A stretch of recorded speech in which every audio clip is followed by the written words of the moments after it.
Right, interesting one. Interesting one tonight. Interesting. Let's go.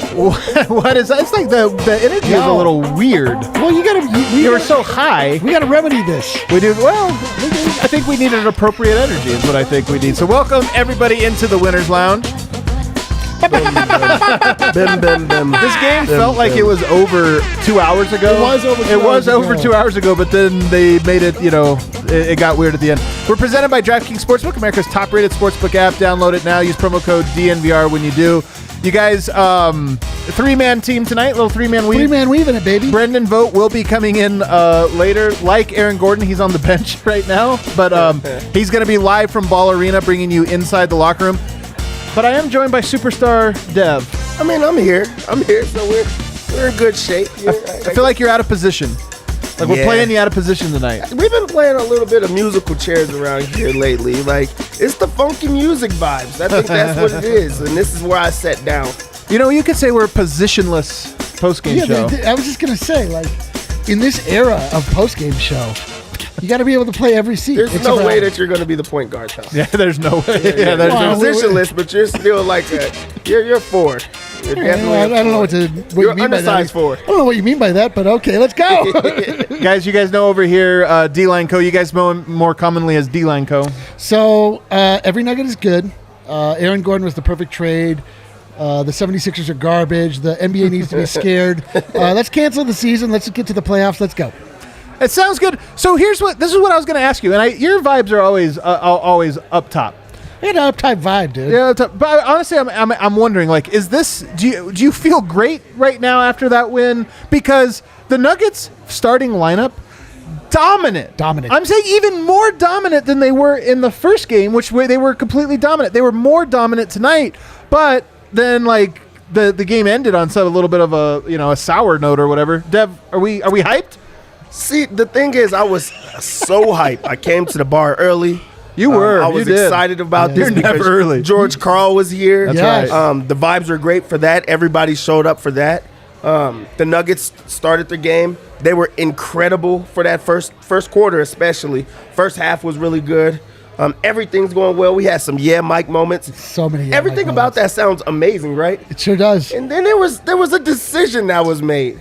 That decision just like it was a dark cloud lingering over everything. It was a dark cloud that was sitting over everyone, and it took away from such an incredible night because this was an ass whipping. Like, it really was until that fourth quarter. Yeah. Like just going into the fourth quarter, and it was that one decision that I feel like stopped the ass whipping. So here's what my honest question. How should we approach this post-game show, Eric? Do we need to just be like, you know what, at the end, they still won by 10, whatever, shake that off and do the hype cast, or do we need to contextualize it all now? I believe in my heart that this was an absolute thrashing of the Philadelphia 76ers, and when it came down to it, George Karl, Mike Malone was able to sort of like allow the bench to sort of try and figure itself out, because that's really the question that remains with this Denver Nuggets team. Right. There are no questions when the starters are concerned. Wow, no questions. I mean, what's the question? We're 2 games in. One question is like, they're 2 games in. I mean, 2 games, like, are they going to get worse? I can't imagine. They're going to get better. Like, all right. I was being pragmatic. I was trying to be pragmatic because I knew Eric was going to take it too high. You got pragmatic too. I mean, they scored 50 points in the first quarter. I'm with Eric on this one. This game was actually so much less close than that 95-104 score tells you, because not only did the Denver Nuggets put up 44 points in the first quarter, as the new-look Nuggets with Aaron Gordon looked completely unlocked, and Michael Porter Jr. looked completely unlocked, and Jamal Murray got rolling. He didn't get rolling so much in that last game. We thought, okay, no, he gets rolling. Not only did all of those things happen, but Denver wins the second quarter 24-23.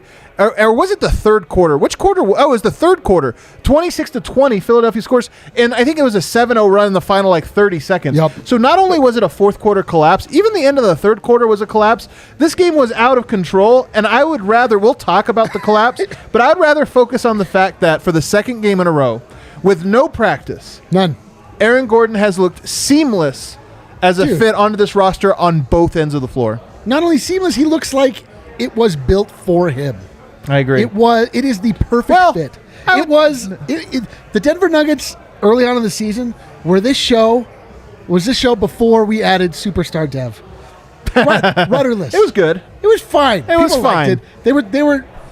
But now look at the perfect piece. There you the go. perfect piece. See? And then ever since then, we've been rolling. But I mean, truly, like in my mind, this was just a celebration of the starters, and then an attempt to find the bench. So here's the bench is certainly a question. And Monte's on the way. Help is on the way. I do think they get even better here shortly. But I think after 2 games, this feels a little bit like a hot take, so I'm not going to declare it. But I'm going to put out there what I'm thinking as I'm watching this. Aaron Gordon, better fit than Jeremy Grant. I really think that. And for a couple different reasons. One of those being he's just stronger.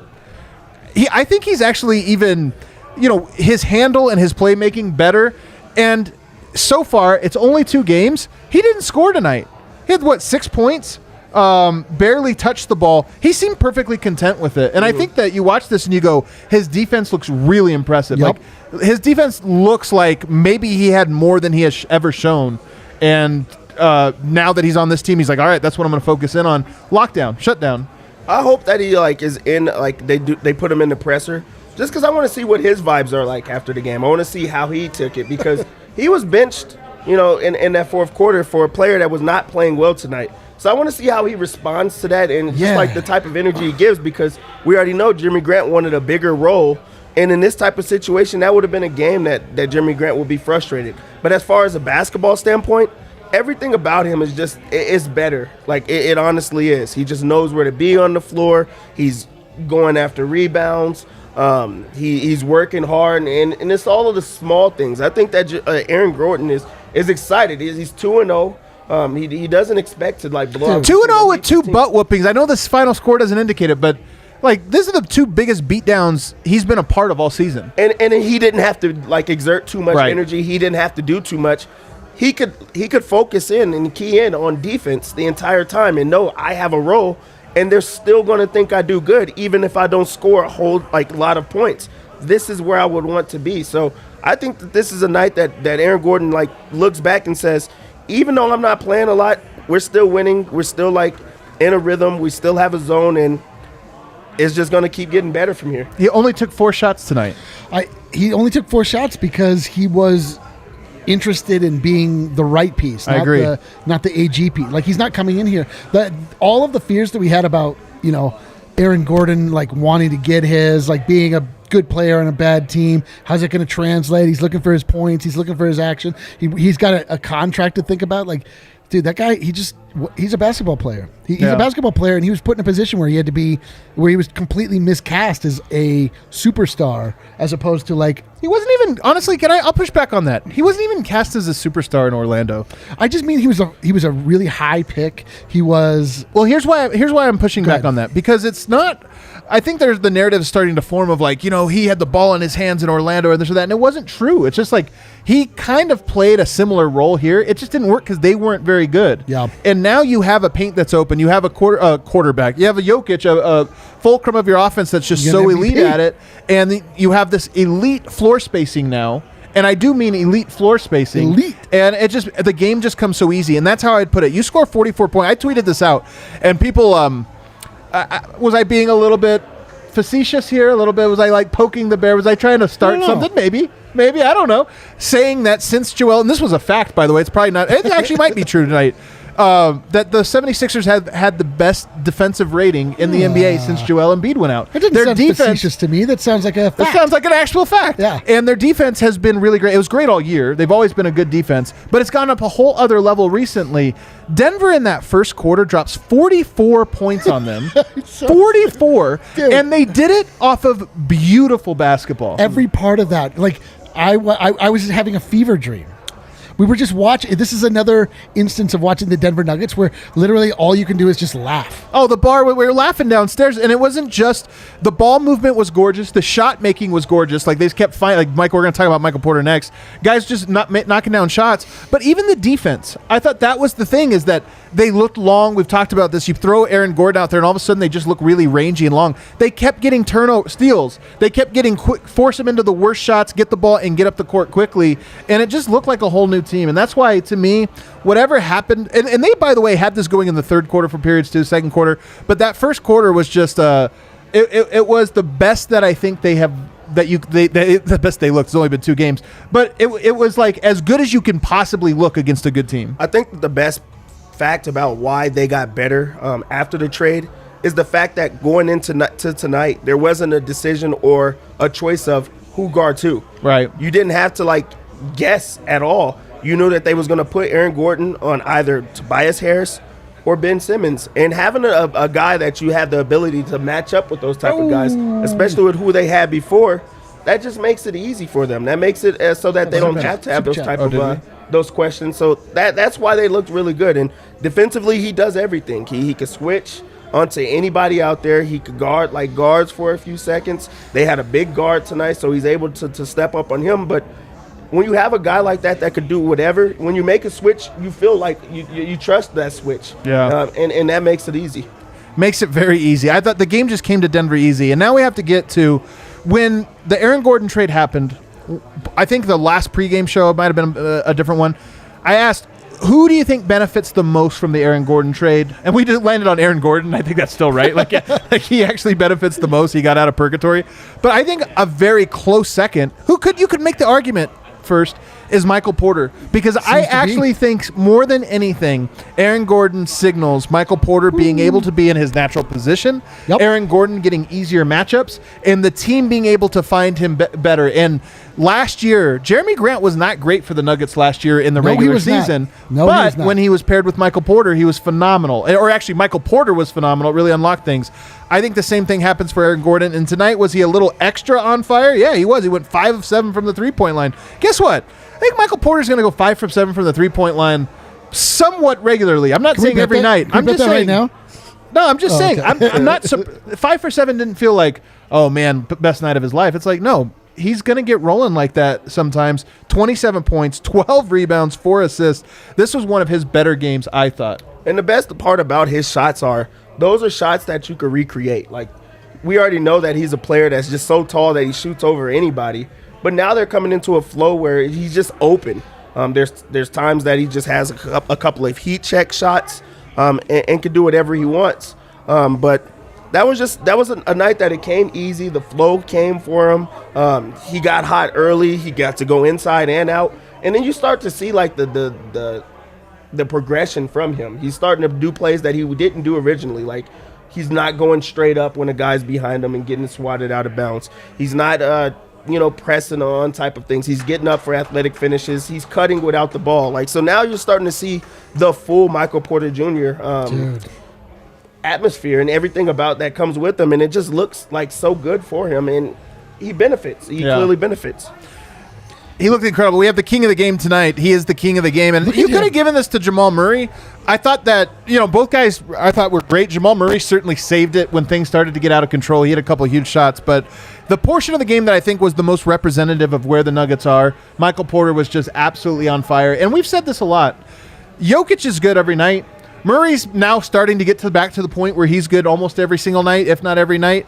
Michael Porter becomes that wild card. Yep. When he scores like he did, that's why Denver had 44. Denver would have won that first quarter if he had an average first quarter. They would have won it by 6, 7, 8 points. He has an awesome first quarter. They win it by 22 points. He is that guy that takes them to this whole other level, and it's 2 games in a row now where I felt like the game has come to him.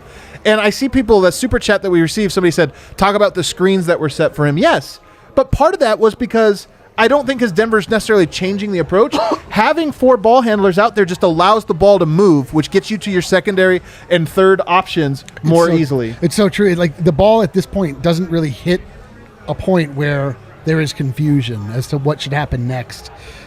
Like the flow, the chi of the offense. The chi is so strong. We're working right with a very chi-ful offense. Only the only time it ever gets a little sticky and weird is sometimes with Barton, but even still, like, not to the degree that it's even worth discussing. Right. It was happening like that with Millsap a little bit. You didn't quite know, like, if he was supposed to be hanging out behind the 3-point line. Millsap's just slow. Just slow. I mean, it's more his style of play is slow he looked good tonight, and though. deliberate. He did look good tonight. Yeah. So Michael Porter tonight, I don't know how you could be anything less than What happened? Gordon's in the chat. En fuego. Bless us, en fuego. He was absolutely en fuego. And I just, look, man, I think he's going to be en fuego a lot. He's also playing, I would say, these last 2 games, tonight especially, a little extra pep in his step. Oh. I think he has a little bit of extra flair, a little extra confidence, and just a little bit extra joy, Dude, too. Like, he looks great. Like, he looks like a guy that just has suddenly realized that he's a killer. Like, he just is like, oh, right. Like, I don't have to think. Like, he stopped thinking. Yeah. Right? He's just like back into that playing instinctually, and it just is. It's just unlocked like another level. Like, it just allows him to be that predator that he is. and it's funny. I mean, I think this will be a bit of a controversial take because I know a lot of people early on were saying, well, Here not it that comes. controversial, but people were saying, they need to run more plays for him. They need to get more sets or this, that. And I think that what's so interesting about the game of basketball is you can just move out one piece, and all of a sudden the whole flow of the offense is different. And I really think that's what it was. If Denver didn't have the luxury to be able to do that unless other than when they moved him to the 4 and then played Barton at the 3, and that was really small.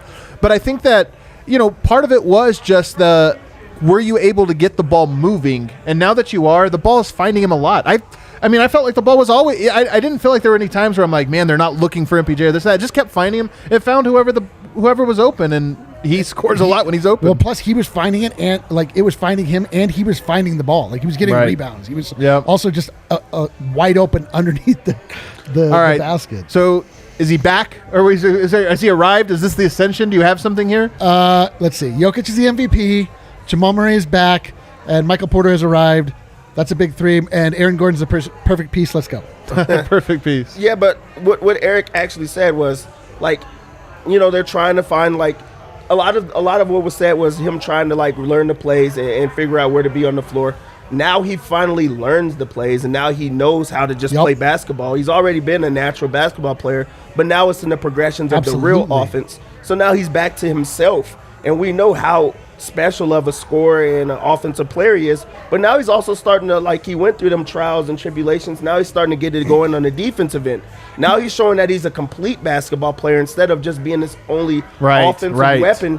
He's grabbing rebounds. He's working hard on both ends of the floor. And guys are excited to play alongside him. Now you're starting to see everyone that's also starting to appreciate the type of, like, player that he is. So now he feels natural. That was a lot of what was going on wrong with Michael Porter Jr. was he was second guessing himself. Totally. Now you don't see that That's because he he knows he's a part of the offense. He knows what to do. He's just back to playing instinctually. Can you imagine passing on drafting Michael Porter Jr.? I know. Not once but twice. I know. I'm telling something you, like that would get you fired. So this is interesting. No, but this is what's interesting. It's the opposite, and I mean this sincerely. General managers have a short shelf life. And if you pick for the future, you're really betting against your own time. It's like, it's so true. Because then you tell your owner, like, hey, man, this guy's really good, but he's going to take 1 full year off. And then another year, we're going to have to work him in really slow.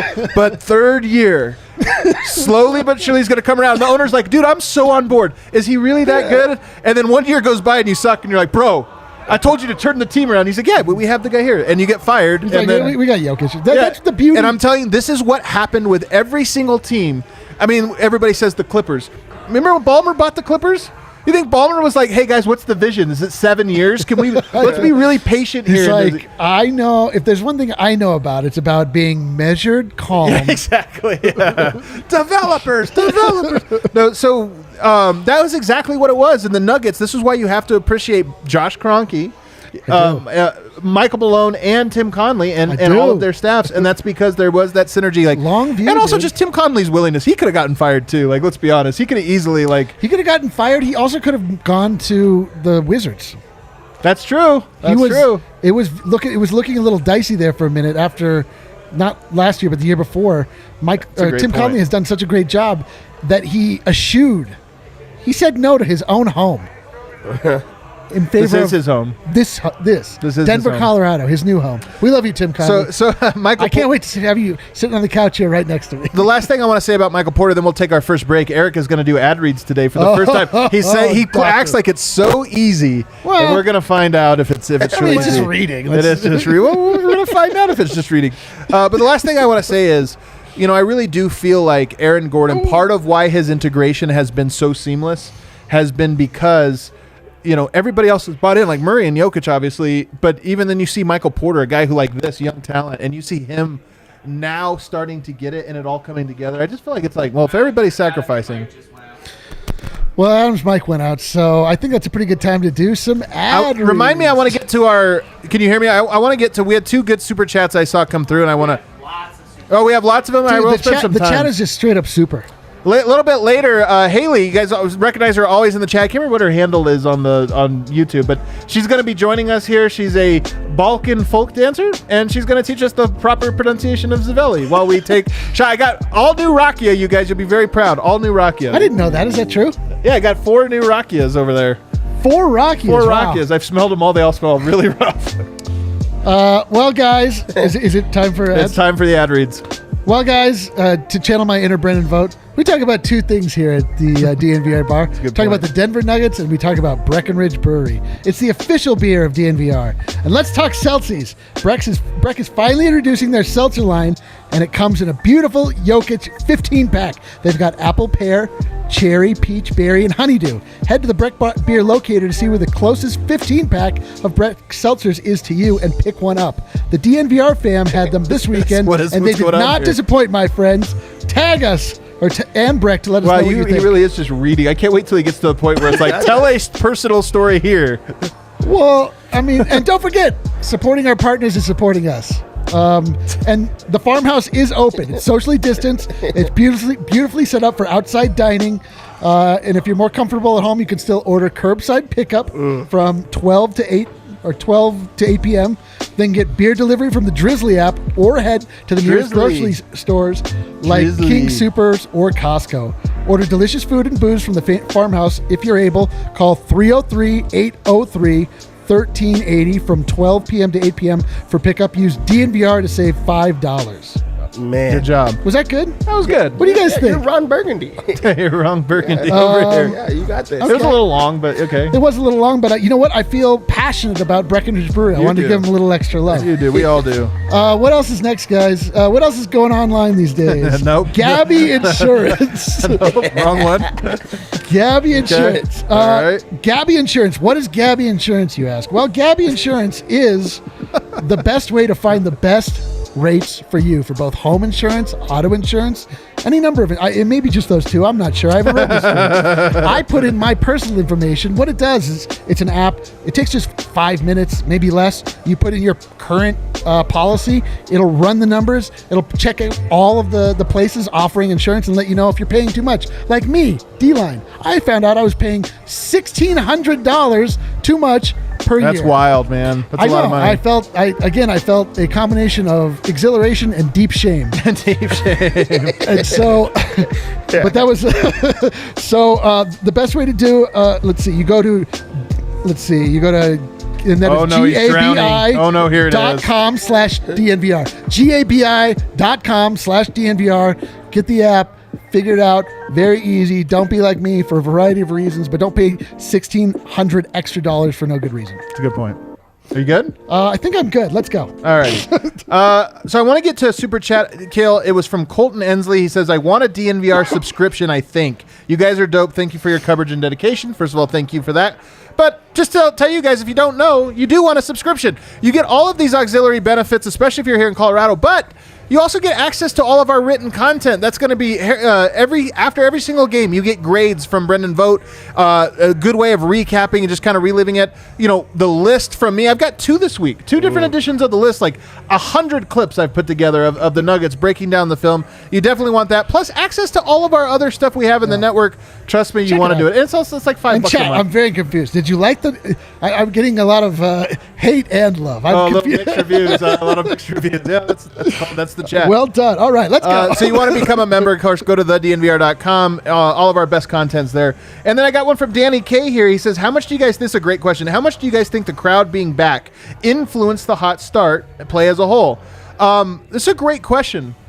Dev, I'll let you go first. For Jamal Murray, it was the biggest thing. And we all know if Jamal Murray plays well, the Nuggets play well. True, man. So the crowd being back, he was bought in from the opening tip. He was really big about it. After the game, he had an interview where he talked about how big it was for the the first responders to be there, and also just like he's been a person that's been like really like vocal about how much he wants the crowd back. So that was something that was like really big for him. So I think that he really did enjoy it. So great super chat question. Great super chat question. Jamal Murray, what was the game? Remember when Jamal Murray played the first game? I believe the Nuggets played against a crowd. Was it in Dallas? Where was it? Where he was like taunting the 12 people in the crowd. He was like, Oh yeah, what was that game? Our boy is back. Our boy is back. Byron. The homie. The homie Byron. is back. Thank you for that, Byron, as always. Yeah, I think the crowd had a huge impact on them tonight. I really do.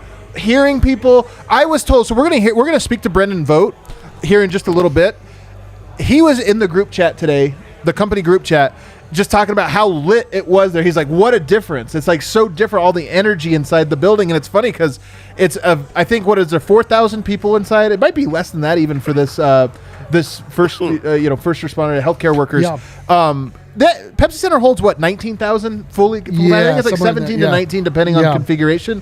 So it's a quarter full basically, and it's still, you could feel the difference. So I think there's no question about it. Dude, the one thing, like if you were curious, we got the first blue arrow from Jamal, I believe all season. Yeah. Love it, dude. I love it too. And it's fun, man, because we're starting to see, I get people, hit me up on social or whatever. People even here at the bar, they're like, yeah, man, I got tickets to next Thursday or whatever it is. And you just feel the energy everybody has for getting back out there. It sounds cool just to have them back. Going to a sporting event is like it feels a bit like a watershed moment of this pandemic era where it's like, finally feel like getting back out into the world, and I think people feel extra good being there, and I got to think the players feel extra good having people there. Not only that, it was a sporting event that tipped off the world that was about to shut down. Like, it was that Jazz game that happened that was the last moment of normalcy that we had as a country and frankly as a world for the last year. And like slowly but surely, like you're starting to feel little bits of like remembering what life was like, right? And you're like, oh right, that's awesome. Like the whole reason to go to a big sporting event is so you can be part of a larger organism. You can all cheer as one. You can feel each other's energy. So I'm not at all surprised that made a huge difference in the arena. You saying one larger organism, do you remember the game? This was like 4 years ago. This was when the Nuggets were on the climb, but they weren't great. And an entire section was given, this was the dumbest thing, was given these like balloons to wave behind the thing. But somebody in the crowd had convinced everyone to tie every balloon together into one giant balloon, and it looked so dumb, and nobody could see the game. And so the security had to come in and pop every balloon because they had created this giant obstruction. I don't remember that. I hate that I don't, though. That sounds like an amazing memory. It was like back when the Nuggets hadn't quite figured out. We're like, man, the Nuggets fans still learning how to be a good fan. They like ruined us. So they had to like come and take him away. Jamal Murray. I thought tonight he was obviously phenomenal. We've seen him make shots. We've seen him be efficient. Tonight he goes 12 of 24. But what was more important than any of that, he was a plus 18, almost a team high. Aaron Gordon a plus 19. But what was more important was he hit the big ones. And there was a big moment tonight. We can kind of get into some of the more negative stuff here. But there was a big moment tonight when second unit start the fourth quarter completely collapsing. It's just like you could feel it. They were up 26, 27 points. All of a sudden they're down to, I think, 15, maybe 12. And I thought for certain, Mike Malone calls a timeout. I thought for certain come out of the timeout, you bring Jokic back, you bring Gordon back, you bring the starters back in and you say, let's put this thing away right now. Unfortunately, that they're going to have to play more minutes than you want, but whatever. Malone did not do that. He stuck with the second unit, a second unit that was really struggling, but Jamal Murray was a part of that group, and he hit 2 or 3 in a row that were just like, even though they still struggled even after that, he hit the shots that put the game so far out of reach that even stumbling couldn't matter. To me, that was huge. We've seen Jokic do this a lot, especially lately. For Jamal Murray to be that guy tonight, I think was meaningful. Jamal Murray is, jokes aside, he's really back. Like, he really is getting to that place where he is he could be the initiator. Like, before he was being Robin to Joker's Batman, but at a certain point he's able to just like That's a weird sentence. but he's able to just be the guy. Like he came out and he was the guy to start off. He really set the tone. Like he and Michael Porter Jr. just came out and really just let the Philadelphia 76ers know, like, yo, this is not your night. This is not your night. I'm sorry your MVP candidate can't stay on the court, but like you're not going to be able to do it. Like, sorry, I apologize. So, and he's doing this more and more and more. The confidence is swelling.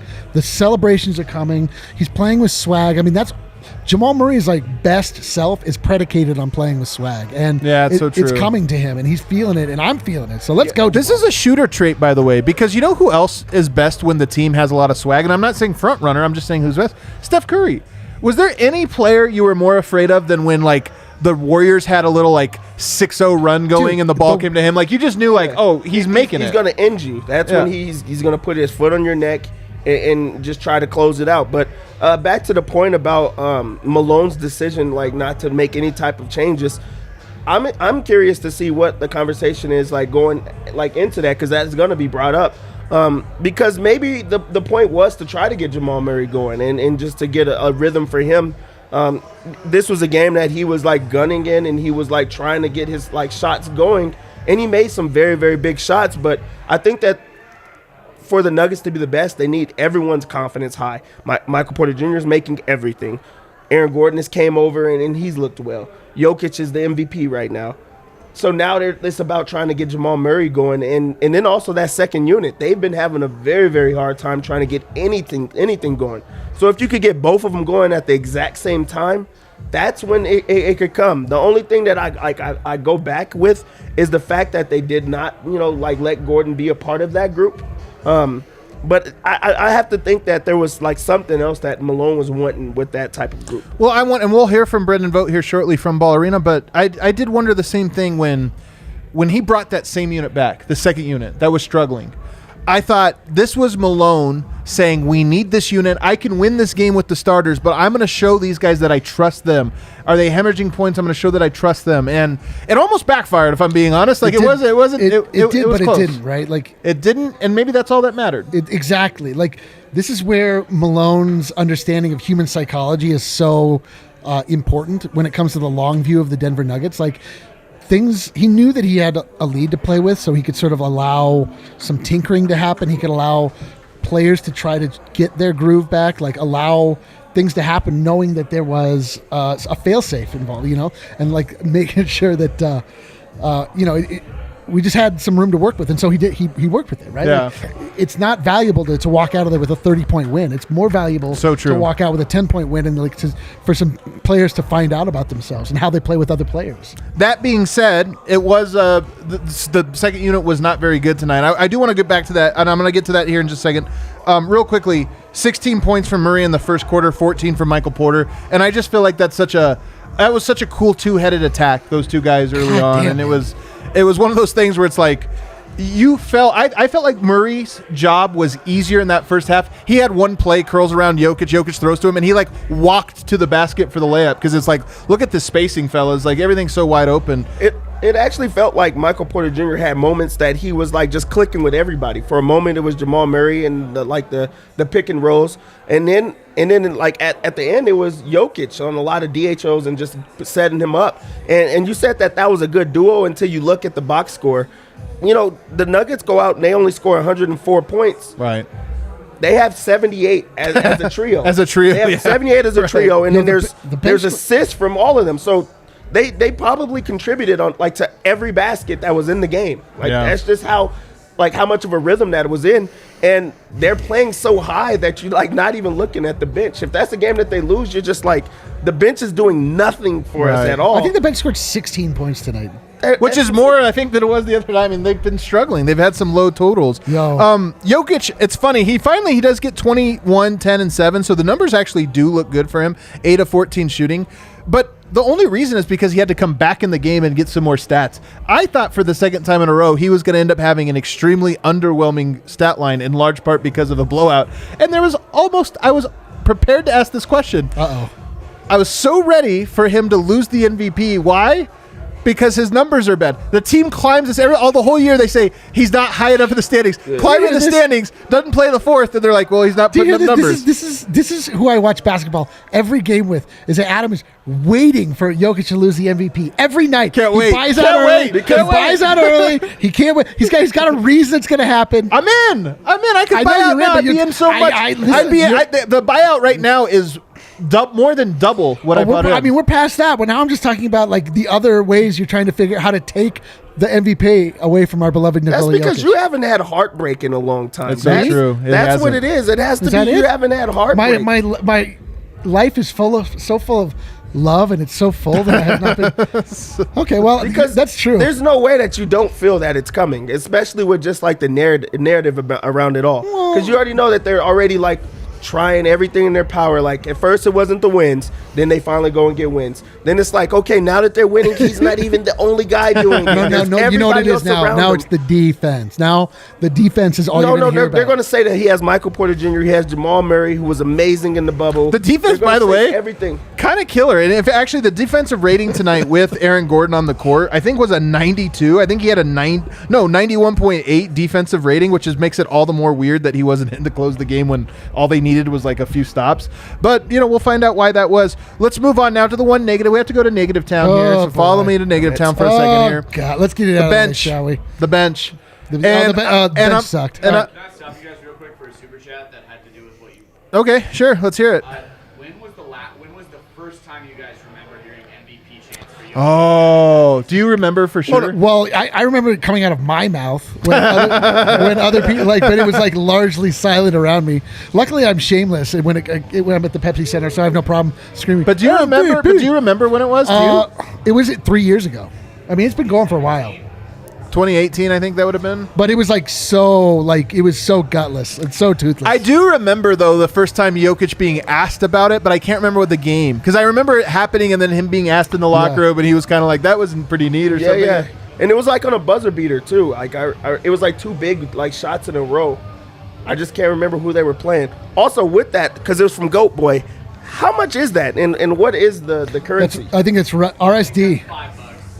RSD. What RSD is Russian? I think it's Russian. I think it's nice. Serbian, I believe, maybe. Oh. Serbian dollars. Real Serbian dollars, we believe. I don't know. Is it RSD? Do you know? It's Serbian? Serbian? Yeah, it is. We have a special guest joining us here, guys, in the next segment. Very excited about going to teach us the error of our ways. Such error of our ways. You know what the worst part is that she'll teach us and we will fuck it up every time. We won't. No, we won't. We're ready. We're so ready. D-line, me and you are gonna. Oh, we're gonna fuck it up. Absolutely. Believe you me, we will fuck it up. All right. So the last thing here, guys, the bench. Tonight I thought it was Facu.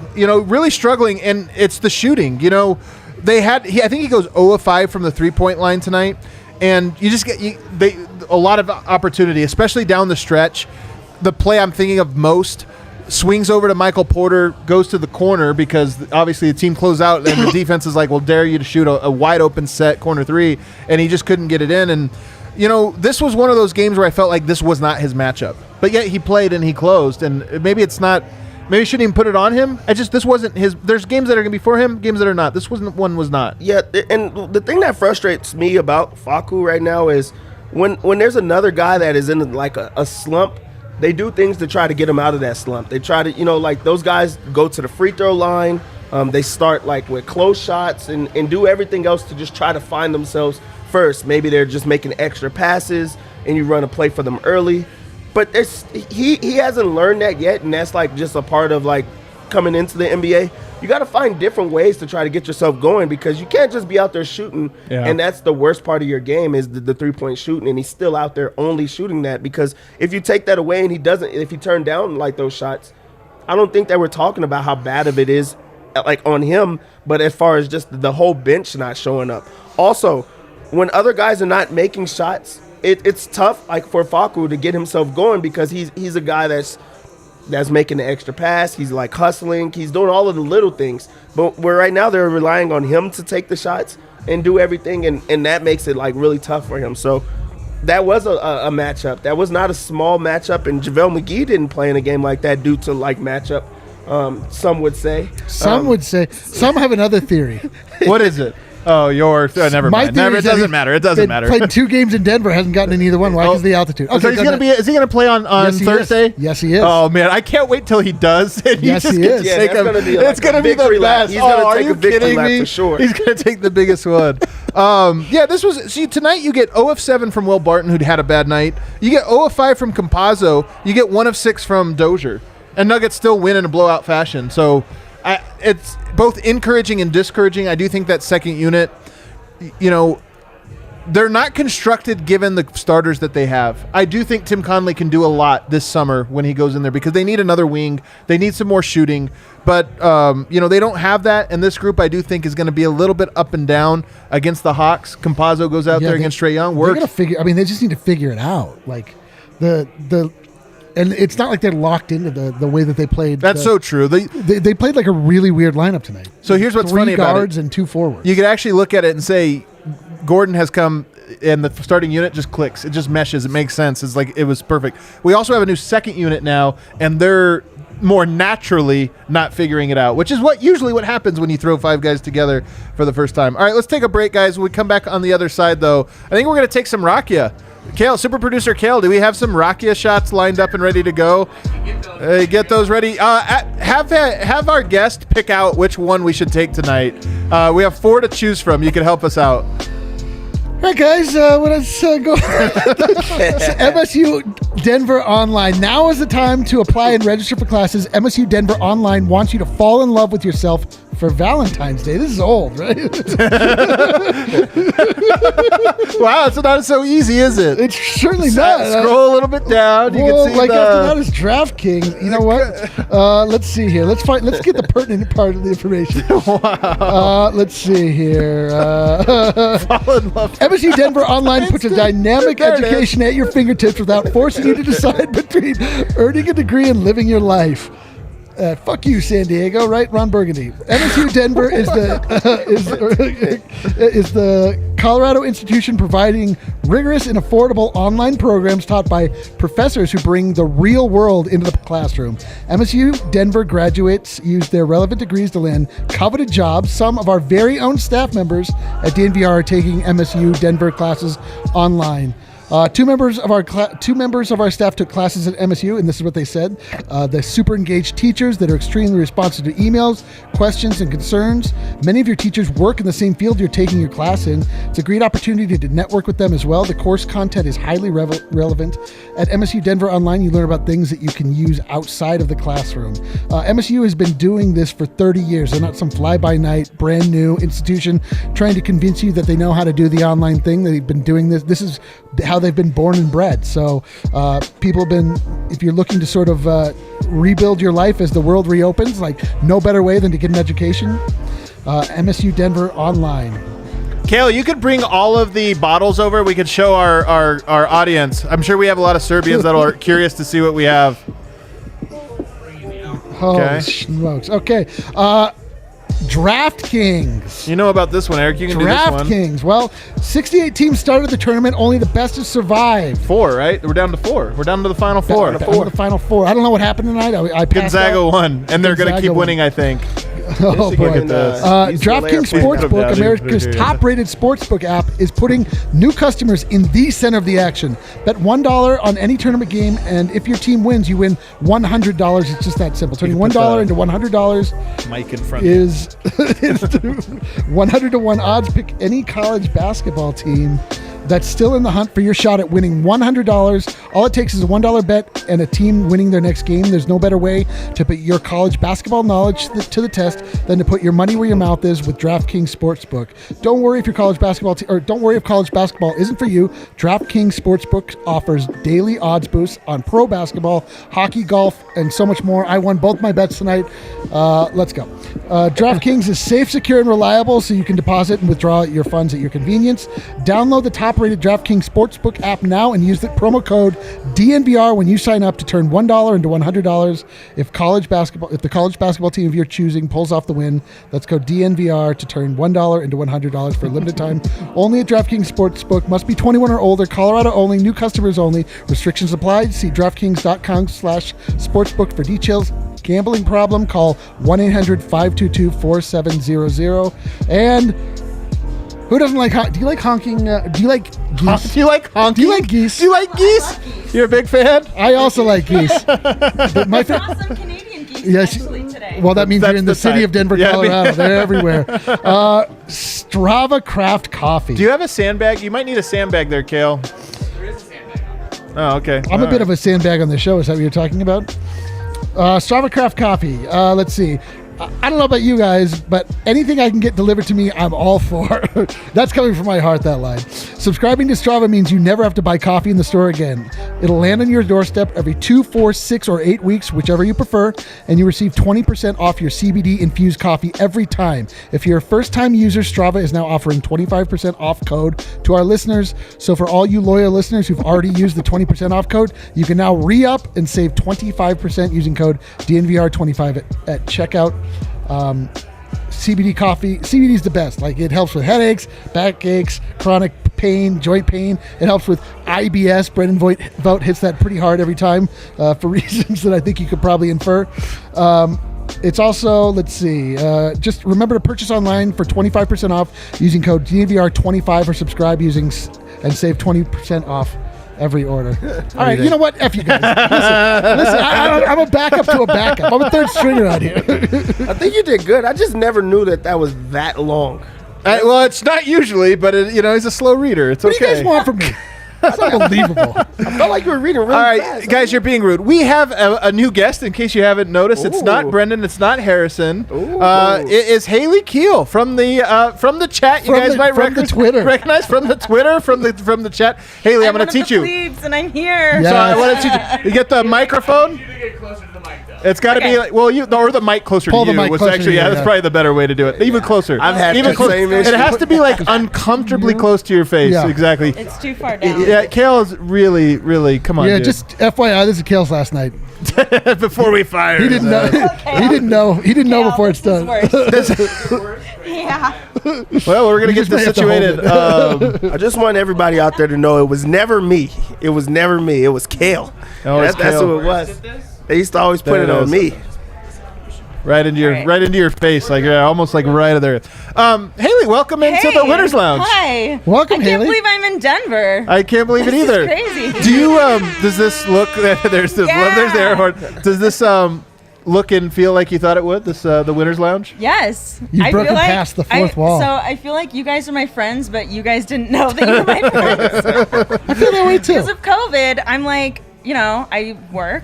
I'm a nurse, and so I work in a hospital.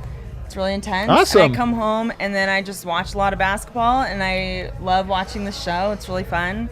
And Love so that- you guys love were that my about you, friends. Haley. Well, you are our friend. So now we're you see me. Well, now we're just- official friends. Just FYI, being friends with Adam, not quite what it seems. not that cool. Like, it just means you get bullied. That's true. That's true. I'm ready for it. Yeah, I can't wait till I got to pick my moment here. So where are you from? I'm from Seattle, Washington Okay. area, but I live in Berkeley, California, Okay. and this is my first time Boo. in Denver. Yeah. See how that works? You're Exactly, You're already friends. get That's how that works. This is my first time in Denver. I've gone to see the Nuggets play at the Chase Center, at the Oracle, and at the Golden One Center. I love the Golden One Center. Okay. It's a really Nice. nice stadium. That's a good, nice flex right there. Yeah. So One of the very few people that have gone explain to us, inside. explain to us the Serbian connection here. Well, she has a Serbian I'm- flag. That's Is the that- oh, connection. is that- I'm not Serbian. Oh, okay. Yeah, we're different. Unlike Deb, I am not Serbian. I randomly got really into Serbian and Balkan music and dance, and so I've been doing that for 5+ years. Do you recognize the song that Jokic was in a tree for? No, that was not like. It's not a traditional Balkan dance song. I didn't know if you had a dance for that one, or if it's just the Did you ever tree see song. that video of Jokic at his wedding? Yeah, I Yeah, saw yeah, that yeah. It was one. pretty Yeah, funny. yeah. I was Did you like, recognize this man that song? can do ballet on a basketball court, but he cannot do Balkan dance to save his life. Oh. Was that a Balkan dance he was attempting? Was it? Who knows? I mean, it's hard to tell. I heard that the singer from that song actually I think passed away just a little while ago. No, I'm serious. Bummer. I'm not trying to bring it down. I'm saying it was very meaningful to Jokic. I remember when it happened, he even commented it in Serbian. So, but fortunately, Serbians help translate for me. Made a joke about it. Yeah, exactly. Well, no, it's. Who was it? Do you know the name? Remember, they'll tell us in the chat though, when I say something like this, they'll very quickly let me know about it. But okay, so awesome. So how ingrained are you in Balkan culture then? You do Balkan dances? Like, are you? So you know Balkan people? Yeah. I have a lot of friends from the Balkans, and so the dance I do is really traditional. We wear museum replica costumes. So the group that I was in is in Seattle. They're called Radost Folk Ensemble. It's Radost. The word Radost in many Balkan languages means joy. It's really cute, and they've been around for like 40 years. Oh wow! Yeah, and the craziest thing is now there are grandchildren in the dance group of people who were in the group like in the beginning. Yeah, Adam's mic is dead. I'm dead again? Oh, gee, that's what. He's back. I'm telling you, it's so sensitive. It's so sensitive.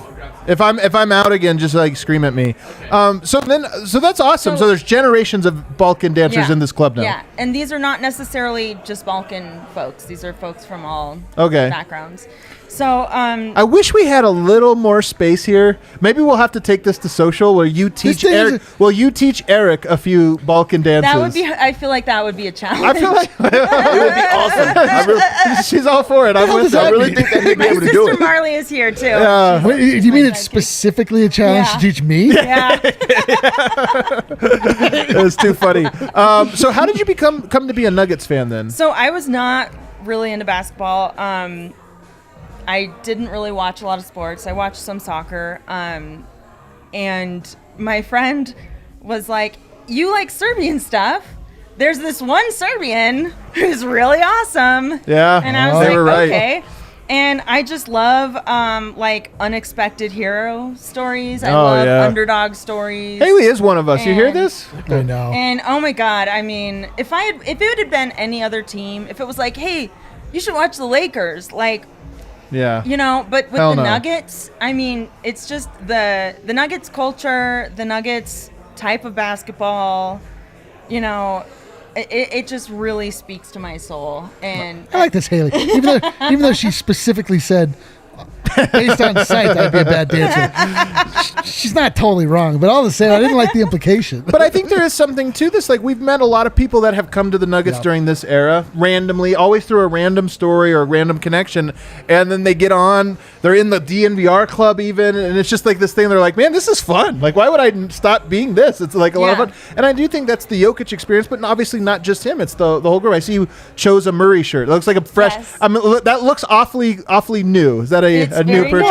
new. It's the earned edition one. The jersey was available for purchase a week ago. Well, I bought it at like 7:02 a.m. There you go. As soon as it went on sale. That's so funny. All right, so this is awesome. What is your takeaway from today's game? You were at the arena. What was it like today at the arena? Man, was the ball popping? The vibe? What? We actually got the vibes were so immaculate that apparently people have been requesting we temper the vibes a little bit. Some people said the vibes were a little too immaculate last show. Can you believe it? Screw that. If you don't like our vibes, you can go be a Lakers fan. So take us inside the arena as a fan. So, I mean, everyone just looked excited to be there. Yeah. And not just the fans. The people who were there, I mean, the players looked excited. Jamal Murray loves the crowds. Oh, yeah. He needs that. He feeds off that. Yeah. There was that shot when he did his blue arrow thing. Yeah. This is what he did. He literally looks around first.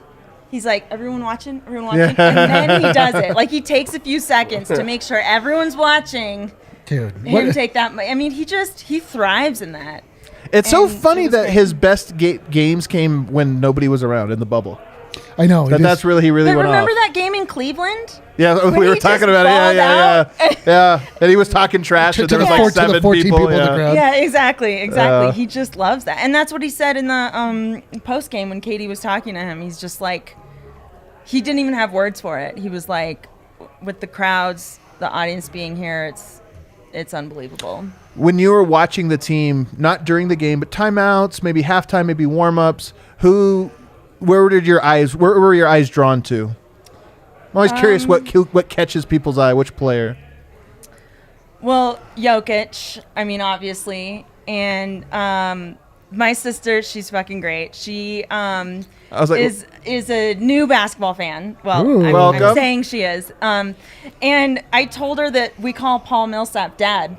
And so she was Some of us do. Yeah, some of us. Dev's the only person on earth that refuses to call him Dad. Ray Vaughn doesn't either. I will forever call him Dad. That's our uncle. So she was like, which one's Dad? I forget. Which one's Dad? And I just love that. Which one's Dad? That's so funny. That's a perfect nickname. Yeah, it was just, everyone was just having a great time. And to be there with, like, walking around and you could see the other people, you know, other frontline workers, we all just, like, needed this. Yeah. We needed to have just awesome. a good time, and That's it so really cool. meant a lot to That's really cool. us, That's so. really cool. All right, well, we're gonna take our shot now. We have some rakia here. I think you guys can see. I picked up 4. I don't know anything about any of I'm these. told in the chat we need to get the pair. Well, I don't know what we have. Do you know what you poured us this time? I poured you the second my right one. I'm not looking forward to it either. It is Tuesday, but I mean, I totally forgot to ask George Carl to take a rakia shot. I should have done that one. But all right, we're ready to learn. Haley, you Okay. know how to do this. Okay, so it's Givli. Oh, if wow. Man, I don't know. You Wow. guys say it with this like weird Wow. fake Italian accent. Zivelli. That's Like, true. It no, is it's Italian. not. We do a very Italian. Could you say that one more time? Givli. Givli. So think of Holy it. Okay. Man, I'm looking at the check because I'm like, there's no way We weren't that's even it. fucking close. You flew this far to lie to our I face. flew Givli? this far to lie to you, Dad. No, okay. If you think about it, okay. So the G with the Z with a little mark on the top is like a J sound. Okay. Je. And, you know, it's translated into English letters, but that's not always how it should sound. So if you think of it more as like a Zivli, so if you take out that E, that might help. I'm lost. Givli. Just say it again. Let's drink. So Givli. Givli. Givli. All right. Wow. Givli. Givli. Givli. Been wrong for a while. Way wrong. As good as I remember it. Givli, I'm back. Oh my God. Holy smokes. Wow. And That now was We love it. We Now just the can't get it. Serbians in the chat can tell me how I'm wrong. Yeah, And please it's her. do if I am wrong. This is all right. just I'm my so friends anxious. say. We have Brendan Vogt waiting in the wings here. We're gonna bring him on now. You can stay Givli. here. Stay here and interview him with us, Haley. Kick it over this. Let's bring Brendan Vogt, who is live from Ball Arena. Let's bring him onto the show and find out what it was that was said in the postgame. Brendan, Givli. Givli. Givli. Givli, fellas. Givli. Hey, sorry for those impatient Slack messages. They're turning the lights off and they've turned the heat off. I think it's now 32 degrees in Ball Arena, so Oh wow. running out of steam. Okay, man. Well, tell me. So Haley said that the vibes were great in the arena tonight. I know you were in the group chat. What was it that was different tonight, and how did those fans make an impact from what was before?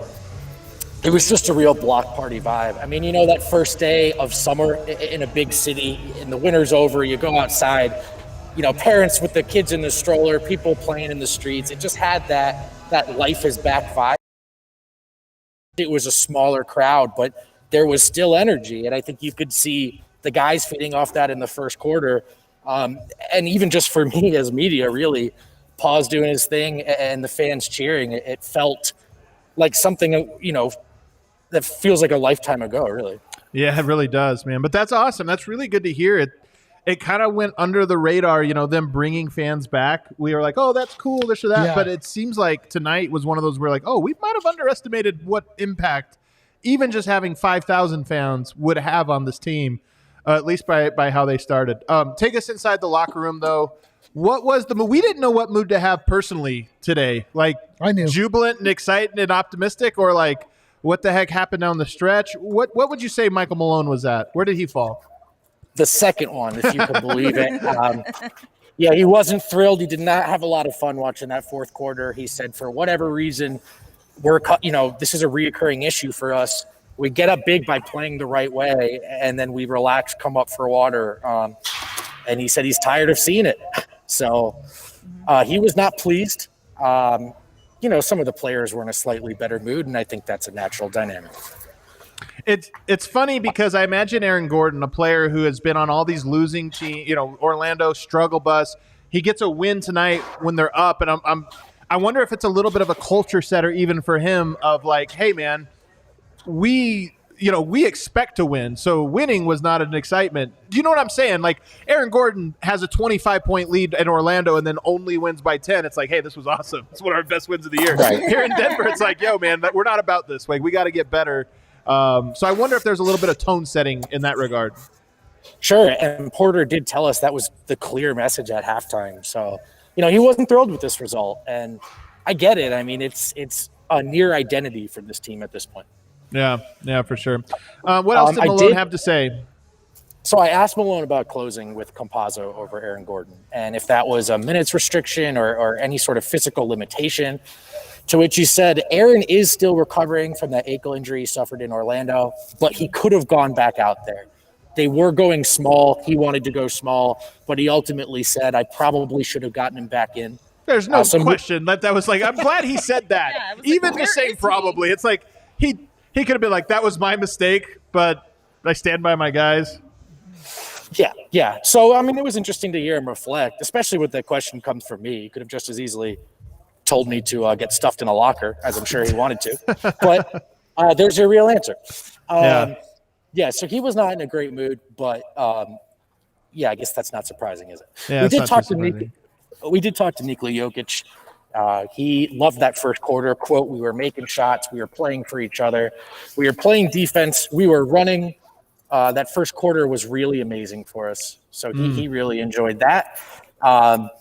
I did too. He was asked if it was look who it is! It's Mike Seeger. Mike, hopefully vaccinated. No, it's okay. We're vaccinated, guys, for everyone wondering at home. He was asked about Porter. He said he's just playing really well. He's cutting hard, shooting well. Quote, I think he is now set. He knows what he's going to do. He is playing really well. Man, that's so cool, man. Jokic's so funny, too, because he's not like – he says it, he means it. So if you're Michael, you kind of have to feel like a little proud, like, hey, I got an attaboy. It was a very couched minor one, but he got one. That's how I am with you guys. I never forgive praise. That's right. I think we can all agree. So Jokic on Aaron Gordon, he helps us, of course. His size, his athleticism. I always say his mindset is really good. He's giving us one more dimension, and that was in response to a question about versatility and how much harder it might be to match up with Denver in the playoffs. Jamal Murray, I'm just going to jump ahead in the timeline here. He was really kind of running with that point. It's officially kind of pick your poison time in Denver. Those are my words, not his, but him just saying it. The defense has to give, right? They have to. Someone's going to be open, and they feel comfortable that between those five guys on the court, one person's going to be able to have a really good game every night. It's so true. I mean, that we talked about that a little bit in the first segment, but it does feel like they have more guys capable of going off for 20 plus now than ever. Yeah, absolutely. And in different ways. And it's just, It's also like, what does the defense do to shut off that faucet now? It probably means leaving some good shooter open. And it's just, these are two, inferior opponents, I guess, with Philly's injuries, although they've been playing well, and Atlanta. But it's just clear to see it's made a difference for them. Porter on Aaron Gordon, guys, quote, we love him out there. Defensively, we're just so long and versatile. There's so many different weapons. And here's the big quote. It feels like I'm looking at my twin out there, which I loved. I think you gotta love it. They're twins. So we got to get. Wait, who said that? Who's the twin? Holy Aaron Gordon smokes. and Michael Porter Jr. Twinning. MPJ has like 8 brothers. He's That's a good point. He's taking another brother. It's like the brother I always wish I had. Jonte's watching like, what? Finally, a basketball playing brother I can look at. I've always wanted a brother to play basketball with. He said it's so cool to just look up and see someone that looks just like him on the wing, baby. which I love that quote because I think we're all thinking the same thing, and we got some nicknames to bust out, of course. More Porter, this time on his personal momentum quote, I've just been really consistent with my routine, getting locked in, and then every game I'm just trying to give it all that day. I've just been focusing on the present. I've got great teammates. They'll find me. Oh, I love it, man. I'm so happy for Michael Porter. I really am. Like he really had to do this the hardest possible way for a rookie. Like there were none of those small victories along the way. In fact, everything had to be 20 times harder. And I do feel like some of the fruits of that labor are coming. I know. I got to say, like, I kind of hope that the world explodes tomorrow. Like, this is as good as it gets. Like, I don't really know where I can go from here except for down. Like, this is everything I've ever wanted to have happen is happening. Brendan's not here. Dev and I are best friends. Haley and I is good. We were best friends. Well, we are, except for that dancing dig you gave me. Anyway, let's hope the world explodes. Anyway, go ahead, I just Brendan. wanted to say, Michael Porter Jr. just looks relieved Yeah. to have Aaron Gordon there. It's like he can get those boards, and he doesn't have to worry, and Jokic doesn't have to worry. Jokic doesn't have to worry about fucking Dwight Howard just bullying him. True. Like, Dwight's coming down, and then he kind of slows down. He's like, oh, now I have Gordon and MPJ God, I here. hate Like, Dwight so much. okay. the You know, worst. it's just like, it feels so good for Jokic It to all have feels backup good. now. It all feels good. And guys, you know who else I think is enjoying it is Aaron Gordon, who is just a world of difference for Aaron, a world of difference. One more quote, guys. This is the last I got for you. Jamal Murray on fans in the arena. I just like when they're yelling and screaming. I interact with what'd he fans all say? the time. He just loves when they're yelling and screaming at the crowd. He says, I interact with fans all the time, but when they're loud, man, what that does for our young guys, they make all the difference in the world for us. So it was just good to have us back in the building. Not sure if you guys were able to catch any of that post-game half-court interview he did with Altitude. Just a maestro, just working the crowd with his hands. Oh, I eliciting saw it, cheers, yeah. Giving love. All right, Jamal was feeling himself tonight, and it looked a lot like Jamal was enjoying himself tonight. Yeah. Yeah. He made us all raise our hands. He was I saw like, that, raise your yeah. hand if you're a frontline worker. And we're like, well, we technically all are. 'cause we're Every here. single person and then here. he's like clapping for us, and I teared up. I was just like, this is adorable. This is the best. Oh, it was so great. This is the best. All right. Any other final thoughts you had of this game, Vote? I mean, are you? Oh, I have a personal take. Yeah, that's what I mean. Yeah, I don't care about the fourth quarter collapse. They won. I don't. That's think what I Malone said. I don't think Malone will close with Flacco over Gordon in the playoffs. My guess is he's learned that lesson. So, yeah, not a big deal. Gordon gets to rest the ankle. Nuggets get a win over Philly. Everybody's happy. Yeah, I agree, man. And that starting unit, 2 games in a row now that it's looked like so dynamic. And, maybe they lost a little momentum with the way this game closed. I don't know.